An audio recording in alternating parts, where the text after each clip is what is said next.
மாற்றம். ஆமா, மாற்றம் வேணும். அரசியலை பொறுத்தவரை வீர வசனங்கள் மாற்றத்தை கொடுக்காது. கட்டமைப்பு, அனுபவம், கீழே இருக்கக்கூடிய தலைவர்களுக்கு மக்கள் தொடர்பு, மக்களுடைய பிரச்சனையை ஆழ்ந்து புரிந்து இருக்கக்கூடிய அனுபவம், அவர்கள் இருக்கும் பொழுது உண்மையான மாற்றம் வரும். அதனால் எல்லா தலைவர்களுக்கும் நான் பெரிய மரியாதை வச்சிருக்கேன். அண்ணன் சீமான் அவர்களை பொறுத்தவரை 234 தொகுதியிலையும் நான் வேட்பாளரை போடுறேன். பெரிய விஷயம், பெரிய விஷயம். அது 117 ஆண்கள், 117 பெண்கள், பெரிய விஷயம். ஆனா இன்னைக்கு இந்த தேர்தல் என்பது ரிஸ்க் எடுப்பதற்கான தேர்தல் இல்லை. 10,62,000 கோடி ரூபாய் கடன் 5 ஆண்டு தப்பு பண்ணினாங்க ஐயா, தமிழ்நாடு முடிச்சிடும். அதனால இந்த தேர்தல் விஜய் அவர்கள் புதுசா வந்திருக்கிறேன், 250 கோடி ரூபாய் விட்டுட்டு வந்திருக்கேன், எனக்கு ஓட்டு போடுங்க, அவர்களையும் மதிக்கின்றேன். ஆனால் இது அவர்களுக்கான தேர்தலான யோசனை.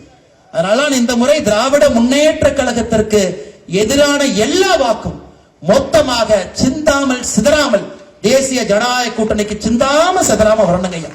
4 முனை போட்டி இருக்கட்டும், ஆனா இவிஎம் மிஷனுக்குள்ள செல்லும் பொழுது அது 2 முனை போட்டியாக நீங்கள் மாற்றுவீர்கள் என்ற நம்பிக்கை இருக்கு. பட்டனை அமுத்தும் பொழுது அது ஒரே ஒரு முனை போட்டியாக மட்டும் நீங்கள் மாற்றுவீர்கள் என்ற நம்பிக்கை இருக்கு. பிளே ஸ்டோர் மற்றும் ஆப் ஸ்டோரில் இருந்து பாலிமர் செயலியை QR கோடு மூலம் பதிவிறக்கம் செய்யுங்கள். செய்திகளை உடனுக்குடன் பெறுங்கள்.